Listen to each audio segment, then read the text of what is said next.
Welcome to the Startup Grind.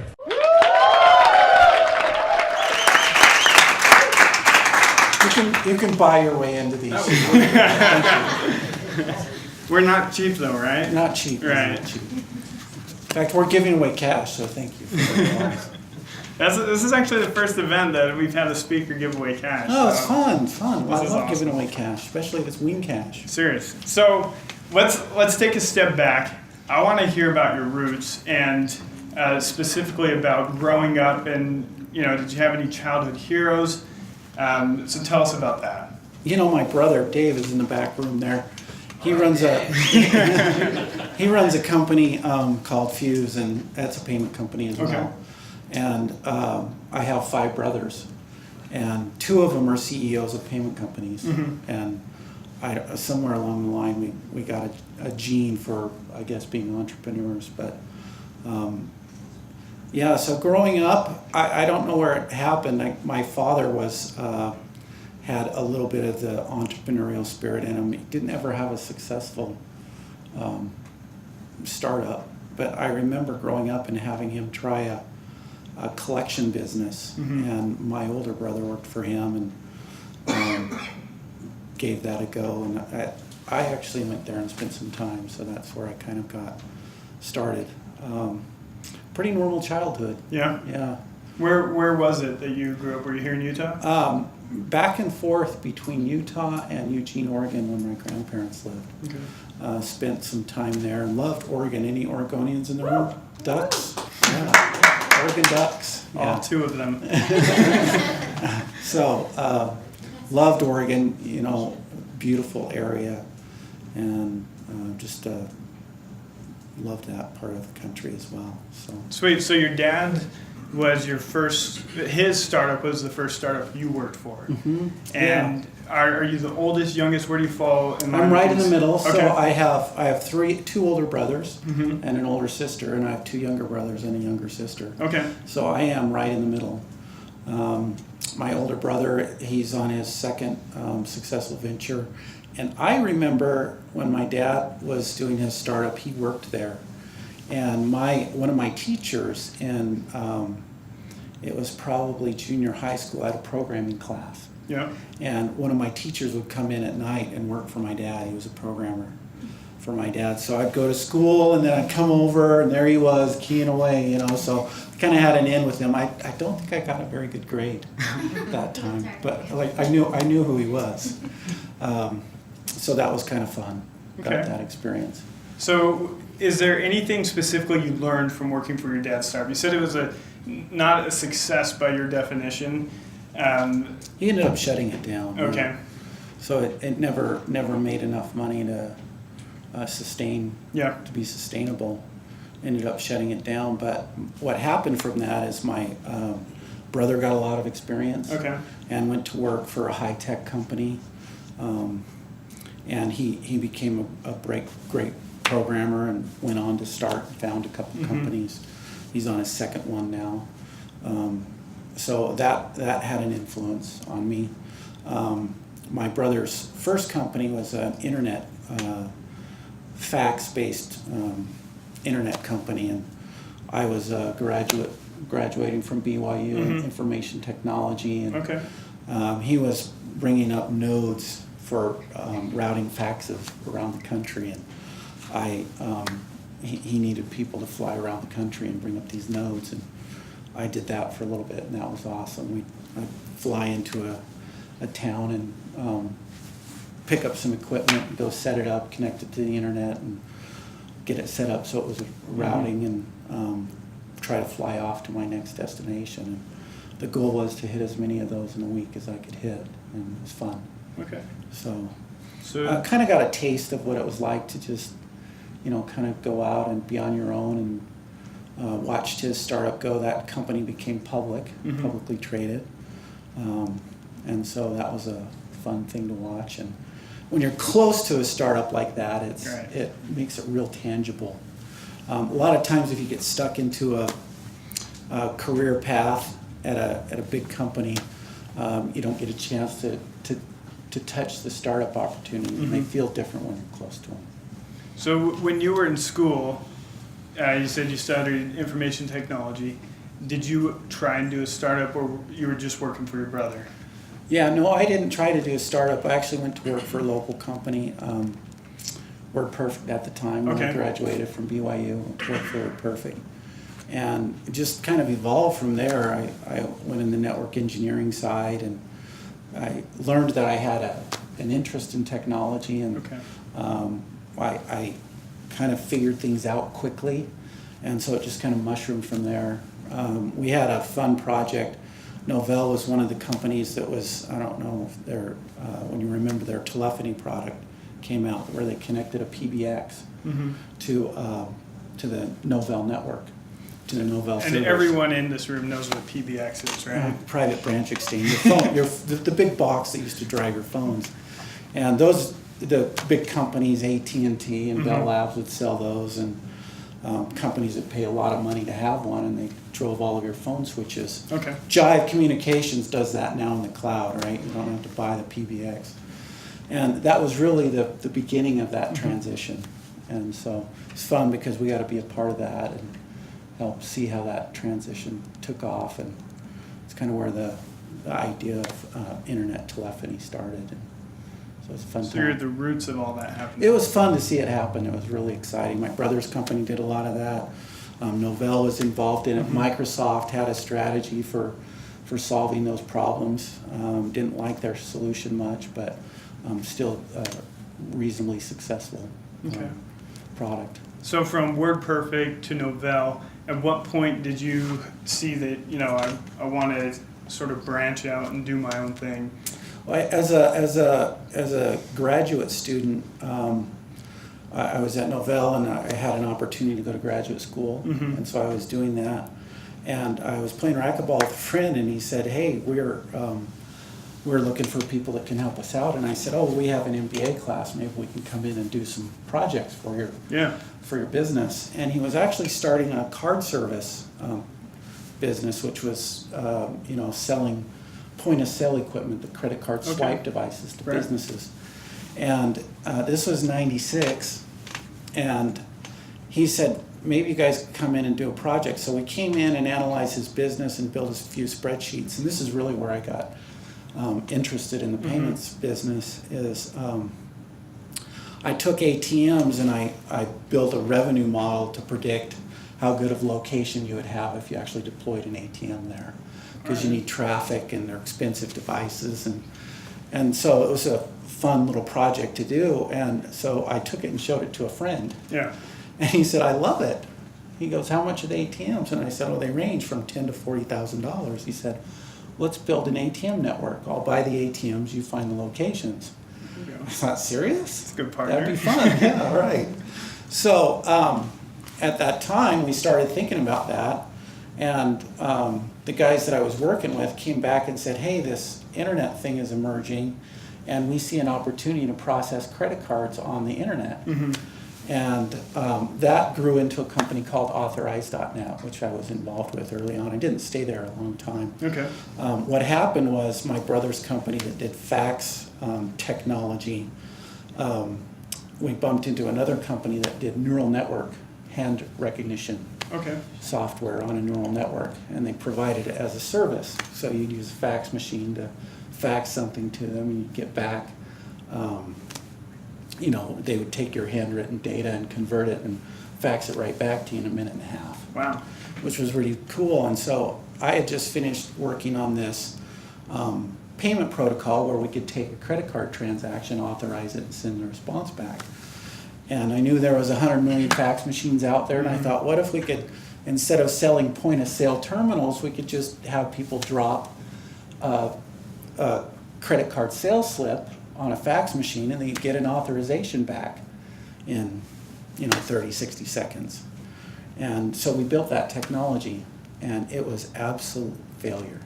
Wow. We were a success. It's like build up and let down. We were a total success from a technology perspective, but it was just the wrong time. Nobody cared. This was '96, early '97, and nobody cared about fax anymore. The internet was coming, and it was fun because we made it work. But I actually was successful at I raised close to $1 million. And I'll never forget, I was coming back from a meeting and I was on the plane with the initial investor that we had, and the meeting just didn't go that well. Right. And he said, Brad, I feel like I am flushing my money down a toilet. And I turned to him and I said, you are not flushing your money down a toilet. I said, we are going to make this work. And I didn't know exactly how at the time.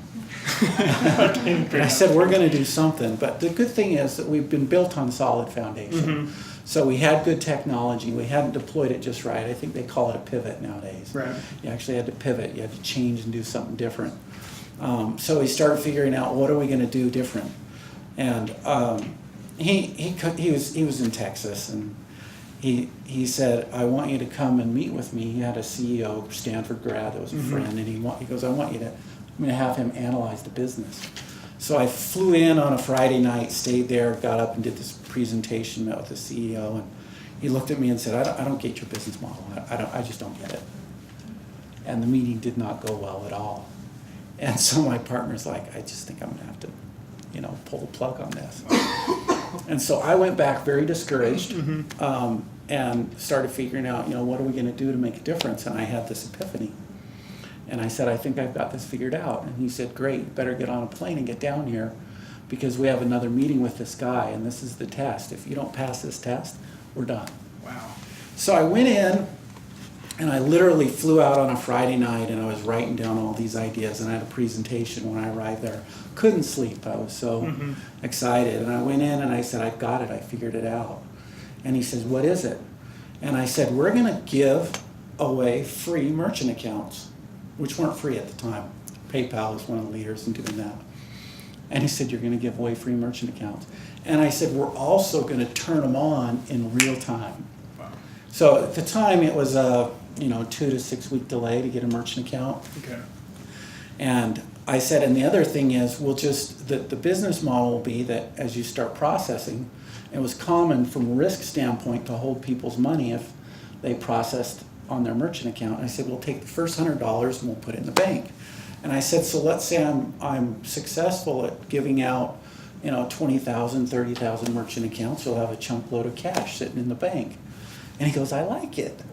Wow. And so we went and presented the model to this Stanford grad, and he goes, now that I like.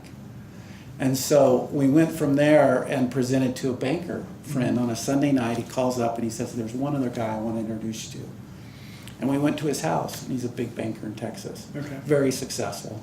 I went to his house on a Sunday night, and I explained this business model to him. And he says, well, that's really great. Thanks for coming by. Shoves us out the door. Wow. And I had to get on a plane and fly back because I had work. My friend called me back on Tuesday and said, I got a call from this banker. And he couldn't stop thinking about what you pitched him on. And he wants to invest $10 million in the company. Okay. And I said, serious? That's awesome. He goes, but we're not going to take it. So he didn't want to take the investment. And I said, that's fine. So it really was the idea kind of transformed the company. And we started working down that idea. And I think Dave came and worked with us a little bit at that point. And my older brother Clay came and worked with us. And this was... the exact same time, PayPal, X.com, email money, Yeah. every one of those companies that just started. Yeah, so it was I think there was some... I'm a Christian, and I believe in God, and so I kind of think there was some knowledge given to the earth, and everybody was kind of figuring this stuff out. I remember I was at Silicon Valley, and I was meeting with some guys and talking about this technology, and they said, well, the person that can figure out how to do merchant accounts for free ought to become a billionaire. And I'm sitting here going, wow, that's what we're doing. That's what we're doing. That ought to be cool. And it really was. Dave was out selling, came in and sold for ProPay, which is a company headquartered here in Lehigh. Was selling for ProPay, and we were, before long, pitching against PayPal and selling against them. And we were essentially, very similar in terms of what we were delivering. The methodology was different, but the concept was the same. objective. And so that's how we got our start. And that was the first venture that ProPay that I really was involved with. So take me back. So you talked about pivoting. And if you look back on your career and that experience of flying down to Texas, getting some negative feedback and flying back up, as entrepreneurs and for myself, I think, you describe it as, you were discouraged. But going into that, or coming back from that meeting rather, like, what was really what helped you still be able to go on? Like, you've got either your family structure that's supporting you, or you've got the right people back in the office that still believed in you. Like, talk to me about the elements that kept you standing and willing to make another flight down to Texas. It was a very discouraging time because I had a lead programmer, and while I was gone to Texas, he called me up and said, I'm leaving. I'm resigning. And I'm like, no, you're not. You are not leaving. You're staying right there until I get back. And I got back and managed to have him stay.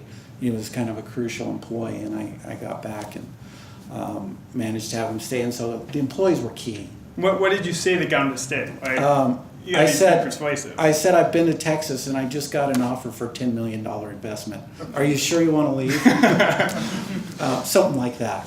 And it really did just kind of change the enthusiasm and excitement, the passion around the company, and the future prospect. And it happened so fast, it's amazing to, you kind of keep plowing along as an entrepreneur, and you kind of going through the grind, the startup grind. I think that's why they call it a grind. That is. Because it really is. You're kind of going through just trying to find the right formula, and it's a recipe. It's like making something, and you're putting something in and going, oh no, toss that out. That didn't blend just right. Right. And that's literally what you are as an entrepreneur. You're trying to find the right mix of things that can cause a flashpoint to happen for your business where it just kind of explodes.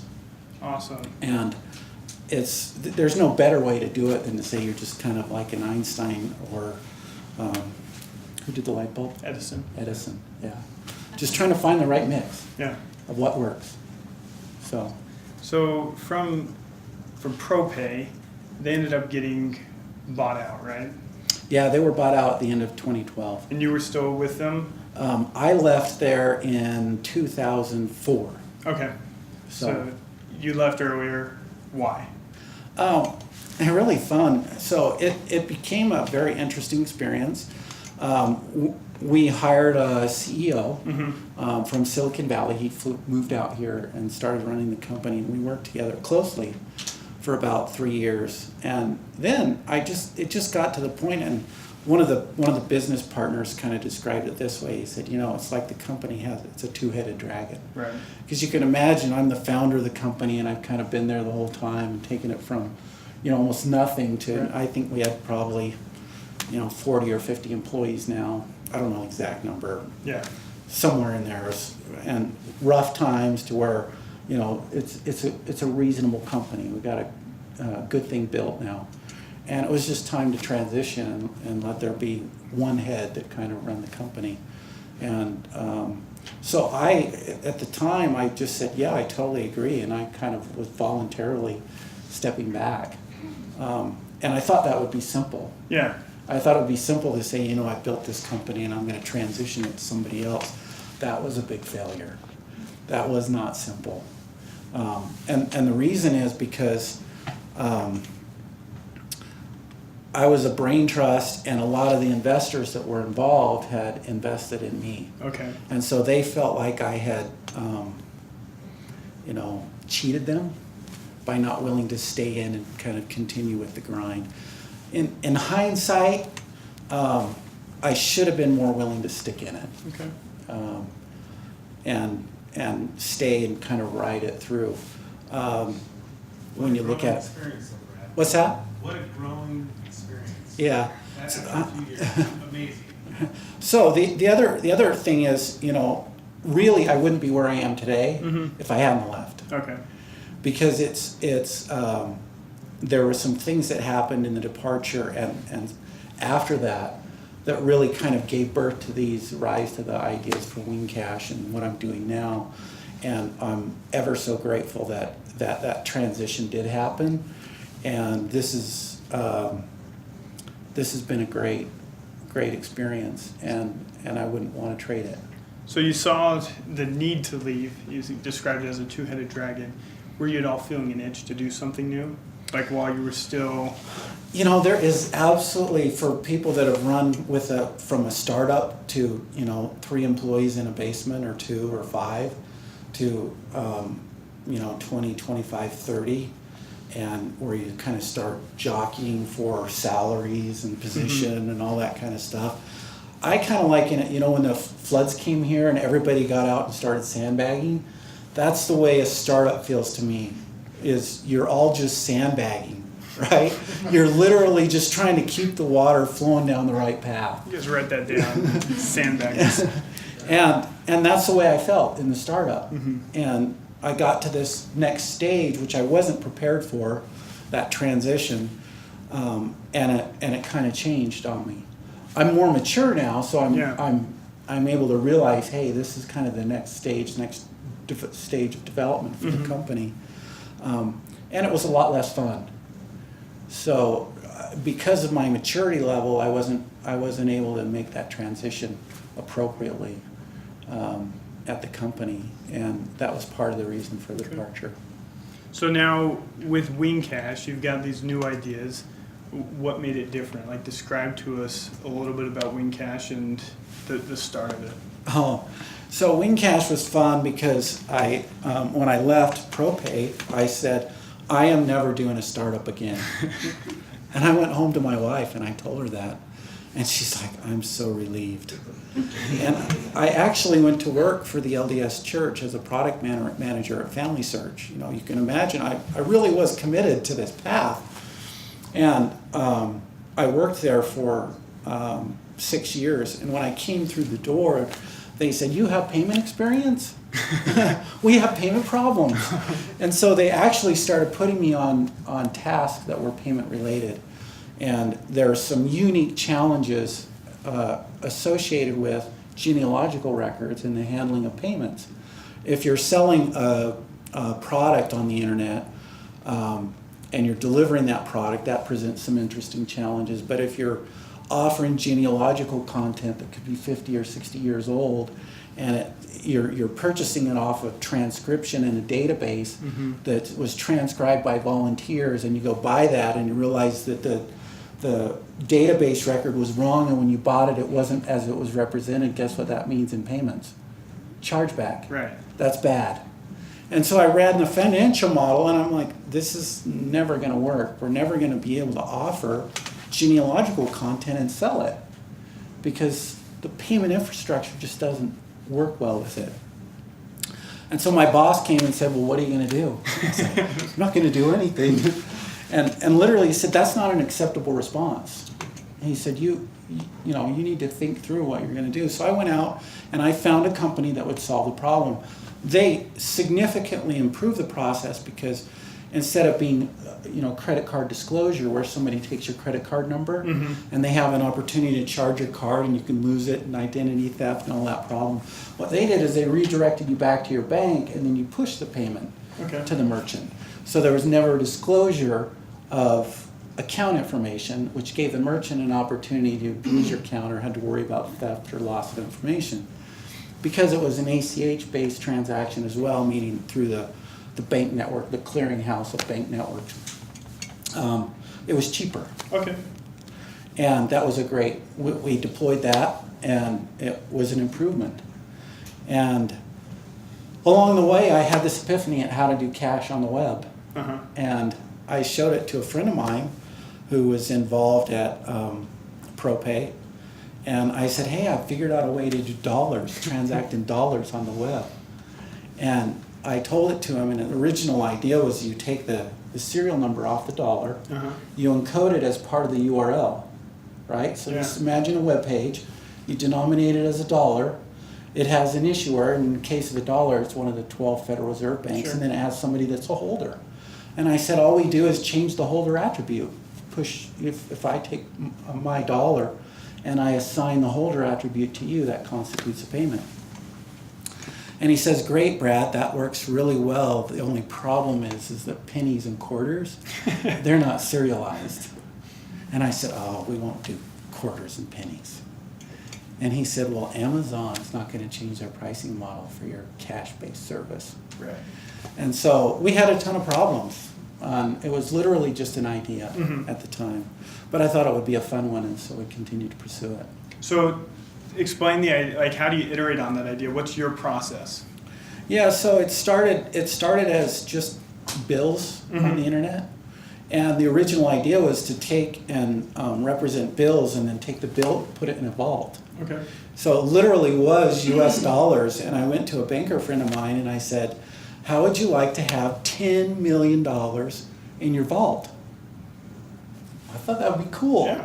Right? You like money sitting in your vault, right? He said, no. Not enough? You want 100 million? Is 100 million more exciting? He goes, I don't want a penny in my vault. I hate my vault. I want to get rid of my vault. He says, but if you can take $100 million and put it in an account, now I like you a lot. All right. And so I had this idea. I said, oh, we don't need to use the serial number off the dollar bill. We can actually just create an account that has a balance, and we'll create our own serial number and have it represent a fractional portion of that account, just the way a stored value card works. And that was an epiphany. That actually solved the problem for pennies and quarters as well. And so I thought, oh, great, this works. So I hired a programmer, and we mocked up the first version. It was absolutely pathetic. It was really crazy. And actually, our programmer's here. He wasn't the first programmer, but he was the second. One introduction. So he wasn't the one that did the no. It was really interesting because if you wanted to transact, you'd literally have a list of bills, like you'd look in your wallet, and you'd say, I want to take this bill, this bill, this bill, and these 3 coins, and reassign them to somebody. All right. And it just wouldn't scale at all. And we thought, that'll never work. But we programmed it anyway. And it was fun. And so we figured out how to make it more scalable along the way. And we just kind of kept iterating on it. And it really has matured to something very exciting. Yeah. And quite fun to be a part of. It's, as you know, we were talking about Bitcoin before. Right. You're a Bitcoin guy. One of my passions. Yeah, you're a Bitcoin guy, which is, the online currency thing is really kind of exciting now. It's a hot topic. Because of Bitcoin. And WingCash is an unknown in the world of online currency.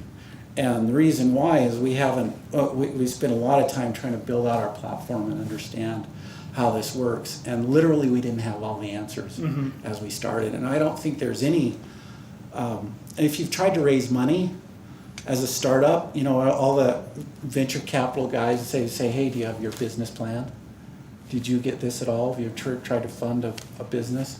And they ask you for your business plan. This happened to me. They said, well, where's your business plan? I say, yeah, we got it. I spent a month writing this business plan. I did financial projections. I used all my skills from my business MBA, and I put all these financial projections in there. I felt tremendous about. I knew they were solid. I knew they were right because I had the supporting data to back them up. And I walked in there, and they grabbed the business plan. One of them, he threw it on the floor and he stepped on it. He goes, that's a piece of crap. And I'm like, are you serious? I worked for 30 days on that. He says, it's not going to work like that. It never does. And that's the first thing that I really learned is, and in looking back, I realized it didn't work like that. He was absolutely right. And WingCash hasn't been at all close to what I thought it would be 2 years ago. And I don't think we know what Bitcoin's going to look like in 2 years. Right. Right? And it's true of your startup. You're passionate about your ideas, you're excited about them, and you should be. And you should do some business planning. I'm not saying you shouldn't. But also take your business planning and kind of throw it in the ground and stomp on it and say, okay, well, what's this really going to be? I don't know. One of our early investors said, we just need to keep throwing, dirt against the wall to see what sticks. And that's what he referred to it as. He's throwing dirt against the wall to see what sticks. And he was the perfect early investor because he really did allow us to kind of keep trying some stuff. which was crucial for our success Yeah. in ProPay, because he wasn't an investor that said, hey, you tried to execute against your business plan, you didn't make it, I'm pulling the plug. And so if you can find somebody that's a partner that you're going to be working with, spending a lot of time with, and believes in you, say, we're gonna make some mistakes, Yeah. and we're not going to be able to predict this all the way. But if you believe in the ideas and we work hard enough, we can make this work. And that's really what makes a business successful, is the challenges that you overcome along the way. It's never storybook. So would you say you still are able to maintain that culture of, that tolerance for failure and throwing dirt against the wall? So we fail a lot. I don't know. Let's ask Shane. Shane, do we maintain a culture of failure? Yeah, we fail a lot. One of the things that I love about having Shane and I've got one of our sales guys here. I think we're pretty patient with failure. Yeah. I think we're more patient than the business, more forgiving than probably the business world is of us. I'm certainly more patient because I've already been through this once before, and I don't expect it to be perfect. But I am tremendously pleased with the progress that we've made as a team and the team that we've been able to build. Still a lot of uncertainty, but a lot of fun as well. So it really is, being an entrepreneur is about forming a team, about having some solid ideas that you believe will work and sticking to make those ideas. Getting an opportunity and raising money is really about an opportunity to bring your ideas to life. Yeah. And so if you can find the right people that believe in those ideas, then you'll have an opportunity to bring it to life. And that's what's exciting about being an entrepreneur is finding the right people that believe in you and will lay down their money to help you go, believe in your ideas. So we've got just a couple minutes left, so if you guys have questions, get them ready and I'll call on you to ask your questions. But just before we close, number one, we've got three things. Number one, what do you see as the future if you were to just, look at the future for yourself and also for your business? What's coming down the pipe? A lot more uncertainty. Mm-hmm. Yeah. Very exciting time. I don't think there's a better time to be an entrepreneur. Right. Really, there's just never been more opportunity. I mean, to visit with you out here, and the changes that happen in technology are just giving rise to new things and new opportunities all the time. The stuff you're working on is really kind of cool. We were talking about that before, and that's very exciting. And that's you wouldn't have thought about that probably 7 years ago or 8 years ago. No. How old is YouTube? I would go with like 5 or 6 years. Yeah. But I'm Okay. just guessing. So the video content. What's that? 2003. Yeah. Okay. So a little over 10. Yeah. So 10 years, and how much video content is freely available, and he's doing a markup thing for video content. And that's a great opportunity that's born just in the last little while. Yeah, absolutely. And so all of these new business concepts are being born, and it's really hard to predict. Quora is a question service that just raised $84 million. I'm like, serious? Questions are cool, but I never thought you could turn it into $84 million. Maybe the answers are what's cool. Yeah, and I guess the other thing I would say is, if you're going to start a business, start something that's simple. Really, I was visiting with a CEO from Silicon Valley here. He came out, we went skiing together, and he's the founder of a company that's raised $50 million, and they're doing really well. And he said, he's in the payment space too. And he said, this is a tough segment. And he was talking about the company, is it WhatsApp, that Facebook just bought for $16 billion, SMS. And he's like, I totally picked something that was too hard. So, he's saying pick something that's easy. And these information-based services, we all want to pick something that's cool, right? Like payments are cool. and stuff. But what you're doing is really simple, really easy. Yeah. And if you can figure out a simple way to monetize that, something like that can grow and explode. So don't think your idea is stupid if it's too simple. If you believe in it, you can make it happen. Mm-hmm. Start small and just build it, and do something fun. Have some fun with it. Awesome. Okay, so just before we get to questions, I've got, so I want to do this thing called word association. Mm-hmm. So I'm going to read you a few words, and you're just going to give us the first thing that comes to mind, a sentence or two. Sure. So the first word is hero. Hero? Wow, love heroes. Have heroes. Have a high regard for my father. Okay. Some friends have been very influential, close friends that I would consider to be heroes. My brothers are kind of my heroes too. We have a close family, Mm-hmm. and surprisingly, even though we're all competitors, is that appropriate? Interesting, we're kind of all in the payments business. We still talk and we still like each other. I don't know enough about their business, obviously, but we still like each other, and I've learned a lot from their examples. Awesome. All right. Legacy. Visa and MasterCard. Sorry, I don't mean anything bad about them. They're just 70 years old. And then the last one, advice. Advice? Mm-hmm. Plenty of free advice. Be selective. Invite people's advice and learn how to tune in. That's the biggest thing that I'm probably refining in myself, Mm-hmm. is how to listen to what the market has to say and what people have to say. And I really beat myself up, probably because I say, if I would only have listened quicker, Mm-hmm. I'm not moving fast enough, and I gotta make decisions faster.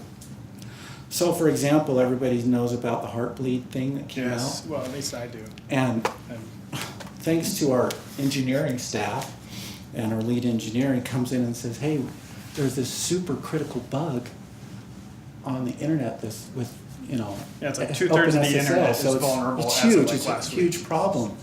And he says that to me, and guess what? It goes in one ear and out the other.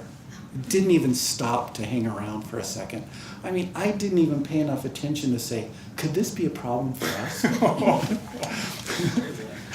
And the problem is I find myself doing that all the time. And so now the next day, right, I'm starting to get plugged into this, and I'm saying, wait, we need to know if this is a problem for us. And so now we're just getting around to kind of saying, hey, we need to let our users know that it wasn't a problem for us, thankfully. Our servers weren't exposed, and we're going to let our users know that. But he was kind of looking at me going, don't you realize I started this like 3 days ago? And so it's learning to plug in and respond. And that's hard because there's so many moving parts. Mm-hmm. But it's listening where you need to listen. It's important, and reacting and responding. Awesome. Thanks so much. All right, let's give it up for Brad, guys.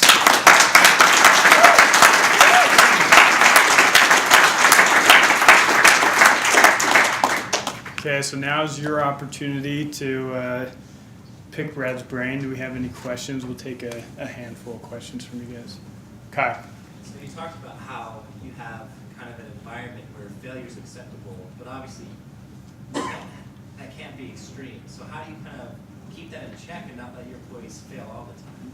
Where do you draw the line, and how do you draw that line? Repeat the question for the camera. So his question was, you can't allow failure to be extreme. So where do you draw the line, and how do you draw the line?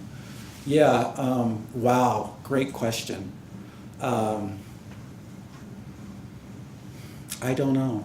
I think you have to go by your gut feel on what is extreme and what is not. I think I'm a pretty forgiving person and pretty patient. At least this round, I'm a lot more patient than I was the other round.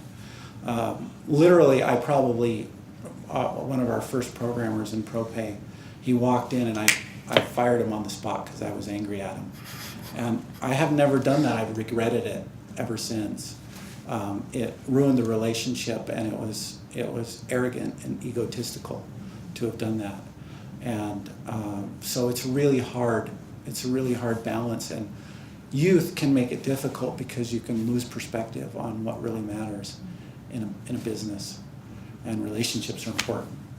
So we have been practicing rapid iteration, and I think that's key to managing failure, is tightening the feedback loop.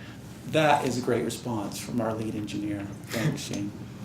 So yeah, Shane came in and he brought this philosophy. What we want to do is fail frequently, fail fast. Yeah, rapid failure. And- Key in that failure, right? Yeah. You don't want to put a lot of effort into something only to fail 6 or 8 weeks down the line, right? If it's going to fail, you want to know quickly. Yeah, and the hard part is to know where to pivot next, what to change. And you know, when we started WingCash, for example, I started on Longview, meaning I knew we weren't going to be an immediate success, and that at least based on my prior experience, payments is a tough business, and so we started with the long haul view that we're in this for the long haul, and we've been pivoting within a narrow path, and changing and adjusting inside and failing inside. And you can see some businesses that kind of pivot and it's almost 180 degrees. They're almost not recognizable from what they started off. And so that's not us. We have been pivoting, but that failure and where do you change and how do you tweak it, how do you improve it is very interesting and an important management decision and important to your strategy as a company. Awesome. Another question back here, Andy? So you didn't speak much about the patents and working with the Federal Reserve and the money and things like that. Can you just touch on a little more about how that was, the process through that, and how patient you had to be through all of that? Because it couldn't have been easy to be patient through working with the government and all that money. And Yeah, so we prosecuted, our question is, what about working with patents? We have some intellectual property lawyers here. If you need help, they're sitting right over there. So, yeah, it is.